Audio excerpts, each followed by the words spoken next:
de la Grèce en Méditerranée, les politiques migratoires qui sont menées en France, en Europe, le monde tue, les frontières tuent, et malheureusement, cette semaine, c'est un énorme drame qui s'est produit, un de plus, un de trop.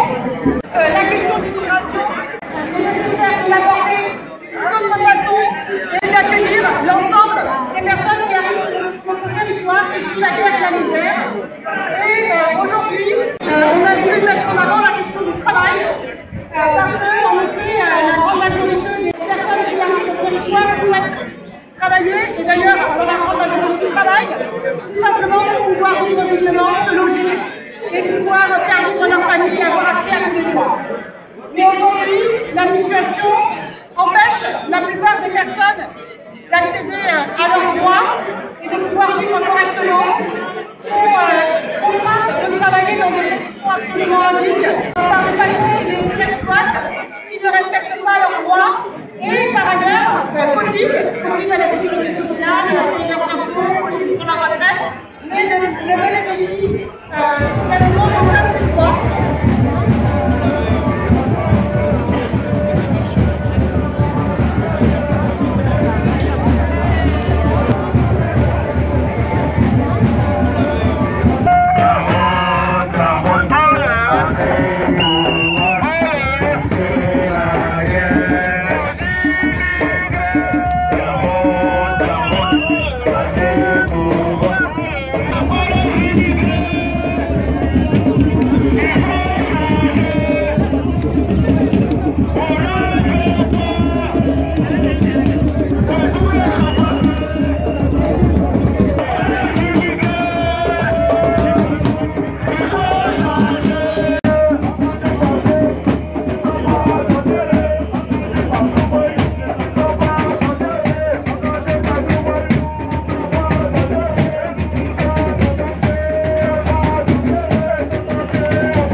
Le problème, c'est la politique insufflée par le ministre Darmanin.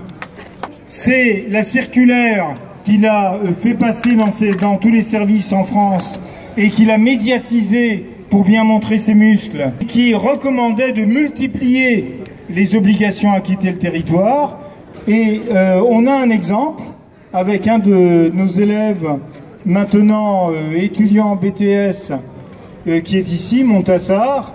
Il est dans ce lycée, justement, et il a été frappé d'une obligation à quitter le territoire. Je m'appelle Montassar, arrivé en France à l'âge de 18 ans. Ça fait 12 ans de présence ici. J'ai vécu 11 années à Marseille, c'est là où j'ai été scolarisé. J'ai eu mes 3 diplômes à Marseille. Mon dernier diplôme, je l'ai passé ici au lycée Maximilien Perrette. Je l'ai eu l'année dernière. Moi, je parle évidemment au nom du réseau d'éducation sans frontières, mais j'ai été pendant des années ici au lycée Maximilien Perret et je me félicite aujourd'hui de voir autant de monde.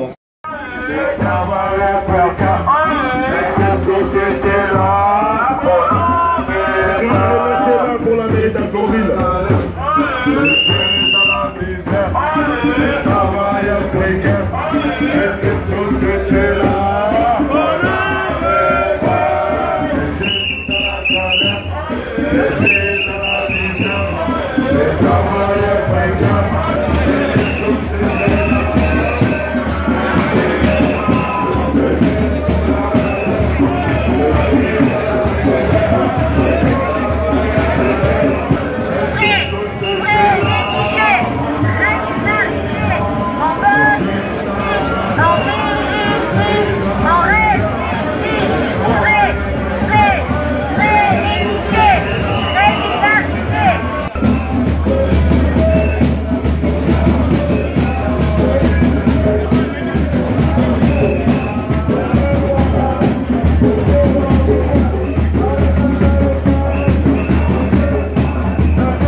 J'ai envie d'envoyer ce soir une adresse à Gérald Darmanin, le ministre de l'Intérieur, puisque tout le monde parle en ce moment d'une grande loi sur l'immigration.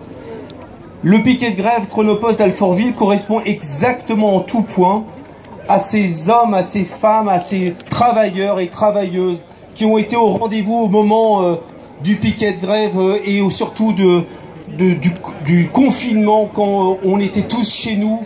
Ce sont les travailleurs Chronopost qui apportaient dans nos domiciles nos colis, nos affaires, ce qui faisait qu'on pouvait continuer à vivre au quotidien. Alors j'espère qu'au-delà du jeu politicien, nous aurons demain une loi immigration qui reconnaîtra les travailleurs Chronopost comme travailleurs de première nécessité. On leur donnera enfin des papiers.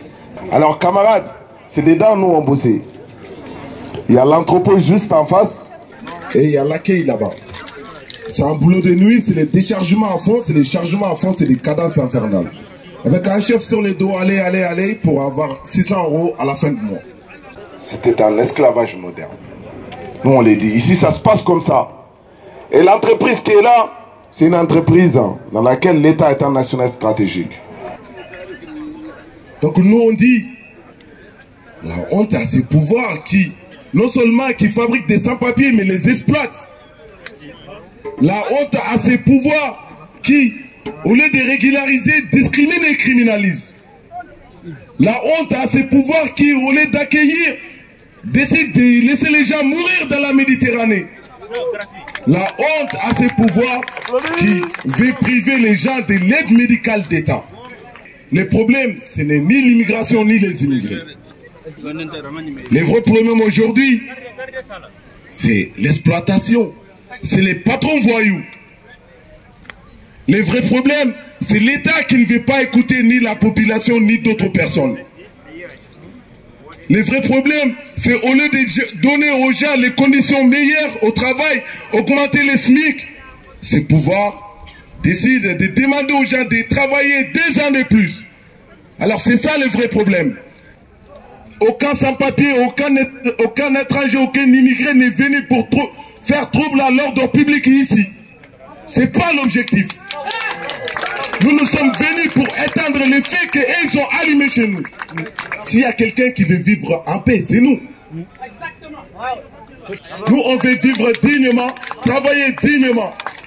Ensuite, faire des allers-retours, voir la famille. Nous, on ne demande pas de l'argent. On revendique papier pour tous, travail pour tous, logement pour tous, retraite pour tous, point barre. C'est ça notre demande. 19 mois d'élite. Quelle est la réponse de l'État à ces travailleuses et travailleurs-là? C'est une mépris. C'est une mépris, c'est une insultation, c'est une honte. C'est ça leur réponse. On ne veut pas vous parler. Vous êtes des immigrés, vous êtes des noirs, vous n'êtes pas le bienvenu chez nous. Nous, on vient. On les rappelle qu'ils sont partis chercher les gens pour venir travailler, pour venir faire la guerre. Voilà, à l'époque là, ça les rangeait. Aujourd'hui, nous, on vient. Pourquoi? À cause de l'exploitation économique qu'ils font chez nous. Nous, on vient pourquoi? à cause de la guerre qui est chez nous. Qui vient pour déclencher une guerre ici? Qui parmi vous a volé un téléphone dans le métro ici? Personne. Nous, on a toujours travaillé. Le thème d'aujourd'hui de cette manifestation de Lucige, pour un accueil digne des migrants et pour surtout que le gouvernement de Darmanin, avec le concours de la droite de Ciotti, de l'extrême droite de Le Pen, de l'extrême droite raciste de Zemmour, ne nous impose pas de nouveaux reculs et de nouvelles répressions qui fassent qu'on aille toujours vers plus d'inhumanité, toujours moins de droits, une exploitation toujours plus féroce par rapport à cette population, et au final, une sorte d'apartheid institutionnalisé. Nous, on est là pour gagner notre vie et on n'est pas là pour, voilà, causer des problèmes.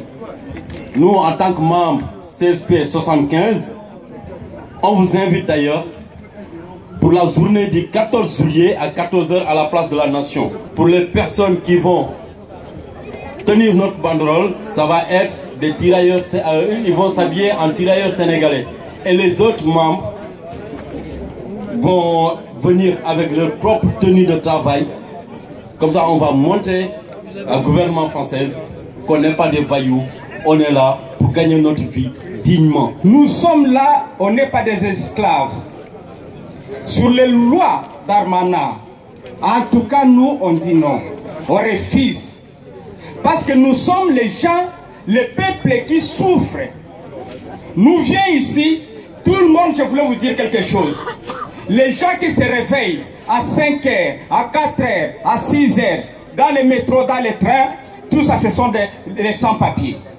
Tous ceux qui travaillent dans les bâtiments, dans les restaurants, tous ceux qui souffrent, ce sont les gens qui sont sans papier. Mais nous sommes venus pour chercher notre vie. Parce que la France nous a dérangés à partir de notre pays. Nous sommes milliers. On fait tout pour remonter le pays. Mais nous sommes milliers. Tout ce qui se passe, mais ce n'est pas les sans-papiers qui les font. Il y a des dérangements, s'il y a les contrôles, sans-papiers. Mais qu'est-ce que les sans-papiers ont fait? Les sans-papiers n'ont rien fait. Parce que nous travaillons dans les bâtiments. Tu souffres de 5 h jusqu'à 16 h, 17 h. Et tu gagnes paix. Il y a des fois, il y a des frères, des amis qui sont ici, mais depuis le mois de mai, jusqu'à présent, ils ne sont pas encore payés. Et c'est quoi cette merde-là? Et c'est pour cela que nous disons non. Nous avons besoin d'être régularisés. On ne va pas se laisser faire parce qu'on est chez nous. On cotise ici, on vit ici et on reste ici. La France est chez nous. Pendant le Covid, qui était dans le train, dans le métro, c'est nous le sans-papier. Qui prenait le risque d'aller travailler, c'est nous le sans-papier. Qui faisait la livraison à domicile, c'est nous le sans-papier. Qui faisons tout ce travail minable, c'est nous le sans-papier. Pourquoi ils ne voulaient pas nous donner aux ressources? C'est que nous aussi on mérite les papiers. Comme on entend parler liberté, égalité, fraternité, je ne vois pas cette liberté-là. Il y a un existe à côté. Voyons tous ensemble où se trouve ce problème-là. Parce qu'on n'est pas collés, on n'est pas soudés. Il faut qu'on soit tous soudés, main dans la main. C'est comme ça qu'on peut gagner la lutte. Et il y a une manif le 23. Le 23 est à Lumi. C'est un chef de restaurant qui a parlé en soutenant les immigrés. Donc on a prévu d'aller faire une manif, un rassemblement là-bas le 23 de ces mois. Soyez tous présents afin que de lutter pour nos droits. Parce que c'est sur nos droits qu'on lutte. On ne peut pas manifester pour quelque chose qui ne vous appartient pas. La lutte, ça nous appartient. La liberté, ça nous appartient. On demande qu'une seule chose, notre liberté. Parce que c'est ce qu'on mérite. Quand tu travailles, tu as droit à quelque chose. Quand tu cotises, tu as droit à quelque chose. Donc du coup, on travaille ici, on cotise ici. Mais on ne peut pas bénéficier de cette cotisation-là sans le papier. On veut le papier, c'est tout. Je vous remercie.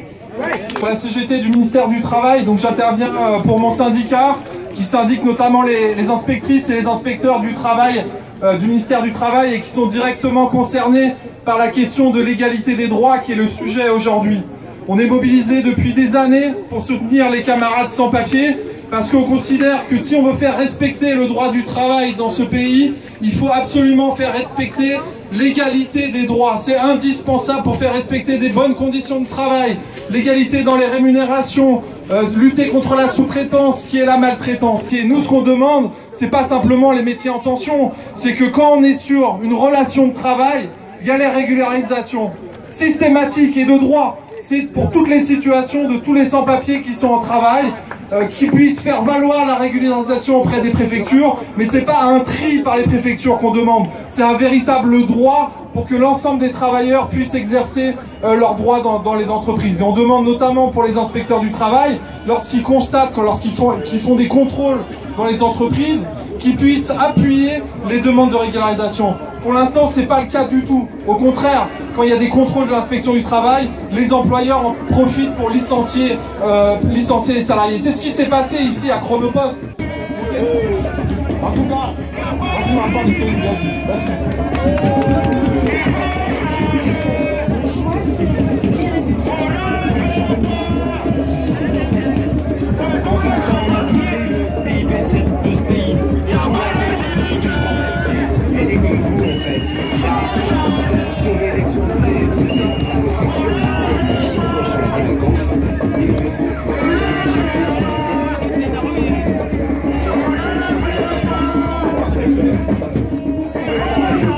vous n'avez jamais cédé, vous n'avez jamais reculé. Qu'est-ce que vous pouvez faire de plus? Tenir, et ça vous le faites. Vous n'avez pas besoin de personne. Mais par contre, pour gagner, il vous faut du renfort, je pense. Et ce renfort, il doit venir obligatoirement des organisations ouvrières en France et d'une fraction significative des travailleurs de France qui, ayant enfin compris que leur sort est lié au vôtre, se bagarreront avec vous pour leurs revendications, vos revendications qui feront avancer tout le monde en même temps. Donc, merci d'avoir participé à cette manifestation, 6e manifestation de Lucie en Ile-de-France. Je rappelle qu'aujourd'hui il y a d'autres manifestations à Lille, à Strasbourg, à Brest et dans d'autres villes. Il y en aura aussi la semaine prochaine. Je laisse la parole à Christian du collectif des travailleurs sans papier de Vitry.